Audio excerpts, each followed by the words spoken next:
Alhamdulillahi nahmaduhu wa nasta'inuhu wa nastaghfiruh. Na'udzu billahi min syururi anfusina wa min sayyiati a'malina man yahdihillahu wa la mudhiyalah wa man yudlil wa la hadiyalah. Asyhadu an la ilaha illallah wa asyhadu anna Muhammadan abduhu wa rasuluh. Allahumma shalli wa sallim wa barik ala sayyidina Muhammad wa ala ali sayyidina Muhammad la nabiyya abada. Assalamualaikum warahmatullahi taala wabarakatuh. Bismillahirrahmanirrahim. Wala tabbisul haqqo bil batil wa taqtumul haqqo wa antum ta'lamun. Yang dimuliakan saudara-saudaraku, khusus kaum muslimin dan muslimat di mana saja berada, kita banyak bersyukur dengan anugerahnya, maka pada kesempatan ini kita dapat bertemu kembali. Salawat dan salam kehadapan ikutan kita Muhammad Rasulullah Sallallahu Alaihi Wasallam yang telah mengeluarkan umatnya dari kegelapan kepada terang benderang, sebagaimana yang telah kita bahas bersama bahwa Muhammad Rasulullah Sallallahu Alaihi Wasallam mengeluarkan umatnya daripada kegelapan. Yang dimaksud adalah mengeluarkan daripada kegelapan yang terbiasa menggunakan hawa nafsunya sebagai penyelesaian baik perbuatan di alam semesta ini, dan dibawa kepada dzulumati ila nur, yaitu terang benderang.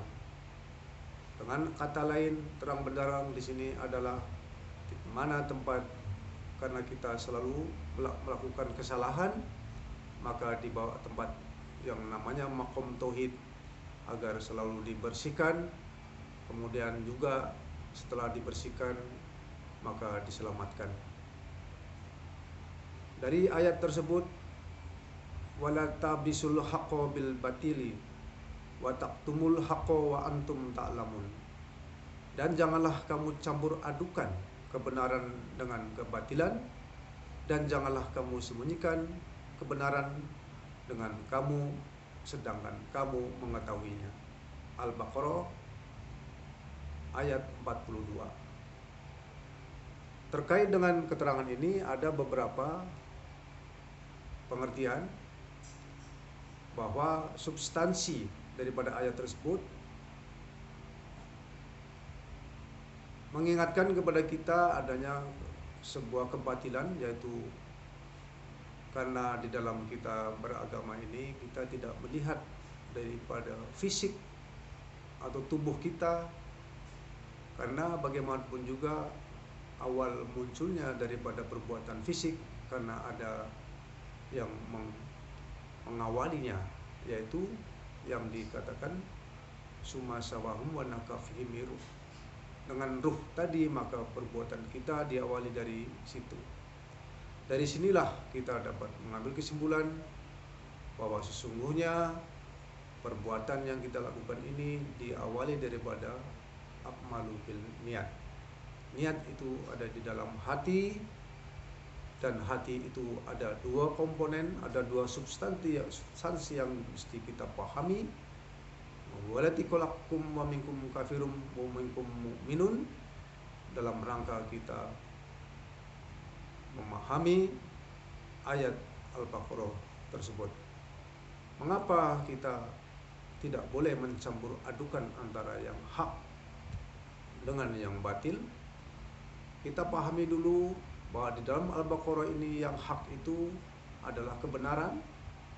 Kebenaran itu muncul, yaitu adanya sifat sidik, amanah, tabligh, batonah, yang memang sifat plural, artinya sifat daripada awalnya, yaitu mukmin yang ditiupkan ruh.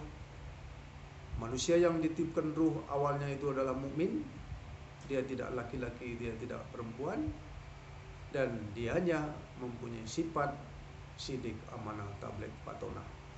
Inilah yang dikatakan sifat daripada yang hak kebenaran yang di dalam dada kita. Oleh karena itu di dalam keterangannya kemudian mengatakan yang batil. Perbuatan yang batil juga demikian, bahwasanya segala sesuatu perbuatan itu awalnya dari hati.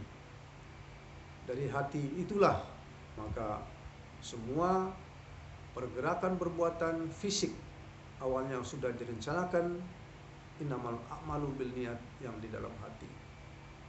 Tidak lepas daripada yang batil tadi, maka perbuatannya juga demikian diawali dari dalam hati.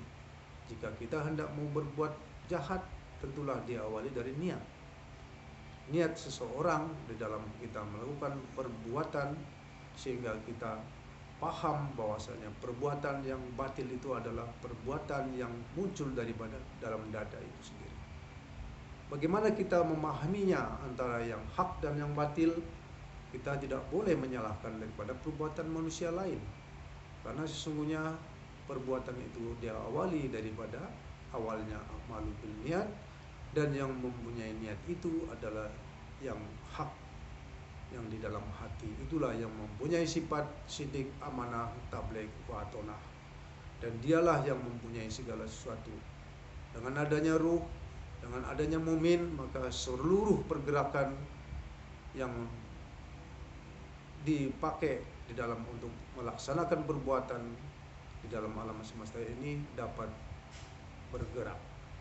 Maka sesungguhnya pergerakan itu datangnya daripada Allah dan Rasulnya, sehingga pergerakan yang dimaknai adalah pergerakan atau perbuatan yang datang daripada sifat sidik, amanah, tabligh, patonah yang memang diketahui oleh Allah dan Rasulnya. Kalau kita pahami, kita tidak dibenarkan. Perintahnya adalah jangan kamu adukan, campur adukan antara yang hak dan yang batil. Semuanya itu adanya suara hati. Suara hati yang manakah? Suara hati yang berbisik-bisik. Ketika kita membersihkan diri, melaksanakan sholat atau berpuasa, maka sesungguhnya adanya getaran hati, getaran mukmin, getaran yang mempunyai sifat sidik, amanah, tabligh, patonah yang di dalam dada itu, maka dia akan diterima persembahan itu oleh Allah dan Rasulnya, yaitu di makom tauhid.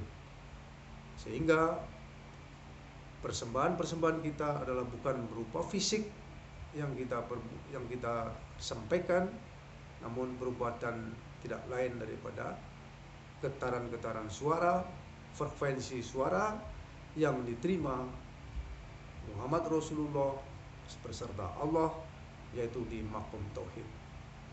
Kita sudah paham bahwa makom tauhid itu tidak lain adalah Masjidil Haram. Inna awala baiti ladzi bibaqata mubarakata hudan lil alamin. Ini mula rumah awal dijadikan Allah, yaitu di Mekah, sebagai petunjuk lil alamin, petunjuk sekalian alam, bukan petunjuk manusia. Nah, di sini adalah hendaknya kita mesti paham munculnya daripada awal daripada perbuatan manusia ini diawali daripada hati. Innamal mu'minun alladzina amanu. Katakan bahwasanya mukmin itu hanya percaya kepada Allah dan Rasulnya, kemudian dia tidak ragu-ragu berjihad, artinya berbuat menuju berjihad, fajahadu fisabilillah, yaitu dalam rangka fajahadu fisabilillah, tentu di makom tauhid, dalam rangka memisahkan antara yang hak dan yang batil. Mengapa kita mesti memisahkan daripada hak dan batil? Karena kita perbuatan yang memang datang daripada Allah dan Rasulnya tidak bisa dicampuri dengan urusan yang batil. Yang batil itu adalah yang menimbulkan sifat daripada ajab, ria, tamak, loba, kemudian hasud, fitnah, pandang kelintasan, pandang kerendahan. Itulah yang dikatakan perbuatan daripada yang batil. Itu muncul daripada sifat empat nasir yang sudah kita ketahui bersama. Kemudian ada beberapa pemahaman yang mengenai bagaimanapun juga salah satu ayat, yaitu di surat 47 ya, Al-Baqarah surat 47. Bismillahirrahmanirrahim. Ya bani Israil kuru nikmaya lati an'amtu alaikum wa ani faddalukum alal alamin.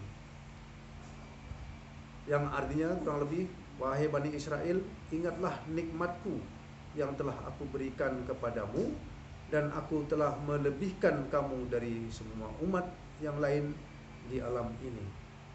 Al-Baqarah ayat 47. Bahwasanya ya Bani Israel ila kuru nikmata. Wahai Bani Israel ini adalah penggambaran bahwa ketika Bani Israel ketika itu adalah dikatakan manusia yang sangat cerdas, karena beliau mengklaim, dan sekarang ini ingatlah nikmatku. Artinya Bani Israel itu karena dia mengingkari daripada nikmatku, nikmat Allah yang diberikan.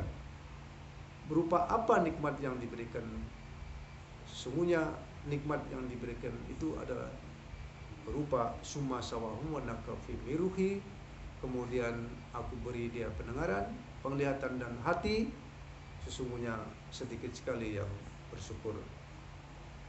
Jadi nikmat, dikatakan nikmat ini sebagaimana dikatakan Bani Israel adalah mengingkari nikmat. Nikmat itu bukan terlepas daripada yang kita rasakan, bukan kita nikmat daripada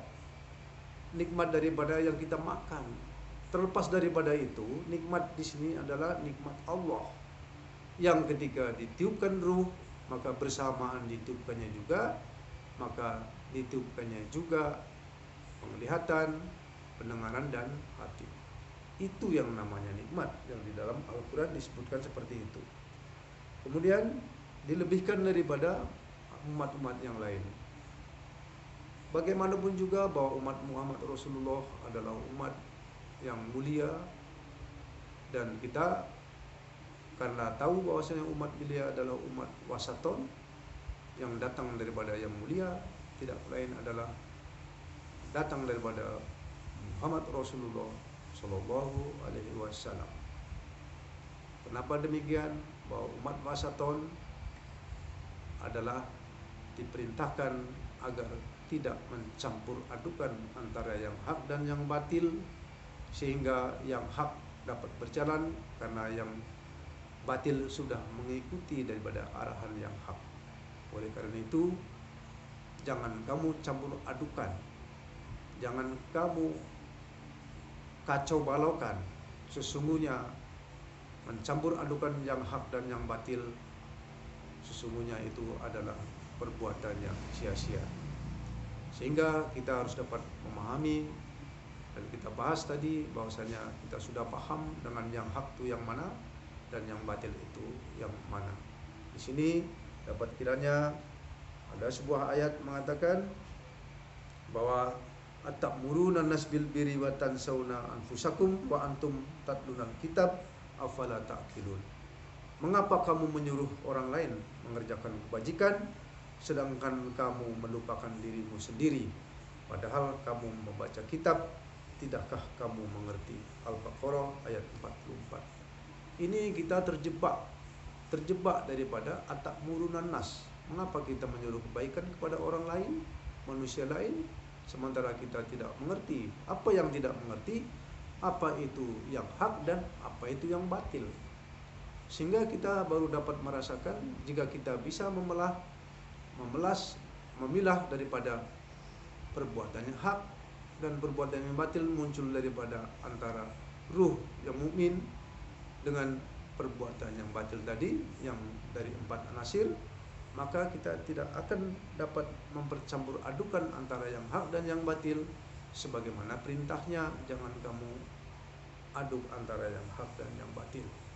Karena sesungguhnya bila kita mencampurkan, itu adalah perbuatan yang engkar, dan kita tidak boleh engkar kepada Allah dan Rasulnya daripada perintah-perintahnya. Oleh karena itu, sebagai kesimpulan ayat tersebut, maka kita dapat diulang lagi bahwasanya mencampur adukan antara yang hak dan yang batil, bagaimana kita hendak mencapai kepada tingkat ketakwaan, karena orang takwa adalah mendapat petunjuk, orang sabar serta Allah. Sehingga dengan ittaqullaha haqqa tuqatih wa la tamutunna illa wa antum muslimun dapat tercapai jika kita paham perbuatan antara yang hak dan perbuatan yang batil, terutama bagi diri kita sendiri, dan kita tidak boleh melihat orang lain, karena semua benda yang kita bicarakan ini semua tidak ada di luar, tetapi yang ada di dalam hati kita masing-masing. Merupakan sebuah penghargaan terhadap manusia, bahwa kemuliaan hati manusia ini, derajat kemuliaannya kita di atas para aulia dan anbiya, karena memang jika kita mengikuti perintah Allah dan Rasulnya, sungguh merupakan keberuntungan. Dan nikmat tadi yang dikatakan nikmat adalah bukan yang kita makan, nikmat itu adalah yang di dalam dada kita. Ketika ditiupkan ruh, maka ditiupkan juga yang dinamanya adalah pandangan, penglihatan, dan hati. Semua ini ditiupkan bersama ruh, dan itu bukan ruh, tapi bersamaan ruh ditiupkannya pendengaran, penglihatan, dan hati, karena itulah bentuk nikmat yang sesungguhnya. Sehingga kalau kita mengatakan dengan nikmat Allah, maka atas nikmat Allah, atas nikmat Allah itu, di atas nikmat ini ada nikmat, yaitu daripada Rasul. Sehingga semuanya bahwa kita, jika kita beriman kepada Allah, maka kita akan mendapatkan kemenangan. Kemenangan apa yang dimaksud? Hayya 'alas sholat, hayya 'alal falah. Ketika kita menegakkan sholat, maka kita akan mendapat kemenangan, bertemu dengan atas nikmat, yaitu Rasul. Tentu tidak lepas daripada makom tauhid. Mungkin itu saja yang dapat kami sampaikan. Bila ada katakanlah nasihat ataupun apa saja, dapat kami terima, dan mohon untuk ditulis di bawah sebagai komen. Dan untuk mengetahui bahwa sesungguhnya kita sebagai manusia tidak lepas daripada kealpaan dan kesalahan, maka pada kesempatan ini bila ada kesalahan, minta ampun dan tobat serta bimbingannya kepada Allah dan Rasulnya. Saya sudahi dengan wabillahi taufiq wal hidayah. Wassalamualaikum warahmatullahi taala wabarakatuh.